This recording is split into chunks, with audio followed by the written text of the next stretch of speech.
Pemirsa, pertumbuhan ekonomi kuartal kedua tahun 2024 diprediksi akan relatif stagnan di kisaran 4,9% sampai 5%. Sejumlah kalangan menilai faktor penopang pertumbuhan ekonomi seperti investasi dan konsumsi rumah tangga di kuartal kedua diprediksi tidak ada yang mengalami pertumbuhan secara signifikan. Pertumbuhan ekonomi kuartal kedua 2024 diprediksi akan relatif stagnan di kisaran 4,9% hingga 5%.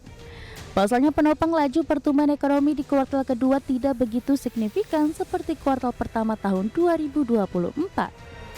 Kepala Ekonom Bank Sentral Asia David Sumual menilai pertumbuhan ekonomi di kuartal kedua hanya akan ditopang sedikit dari dampak hasil panen raya, sementara untuk faktor lain seperti investasi, rupiah dan konsumsi rumah tangga tidak ada yang mengalami pertumbuhan secara signifikan.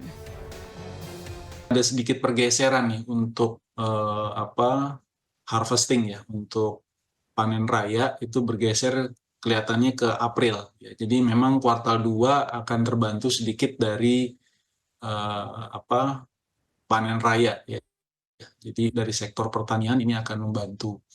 Tapi yang lain kita lihat dari sisi harga komoditas kecenderungan menurun di kuartal 2. Tidak setinggi di kuartal 4 ataupun kuartal 1. Nah, ini tentu berkontribusi pada net export ya.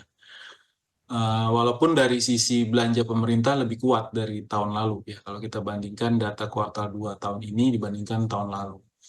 Investasi juga kelihatannya dibandingkan semester 2 tahun lalu relatif masih flat ya.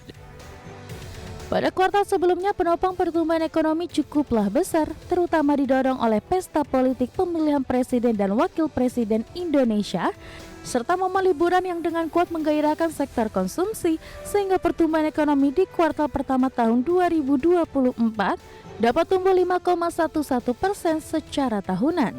Dari Jakarta, Ricky Anwardi, IDX Channel.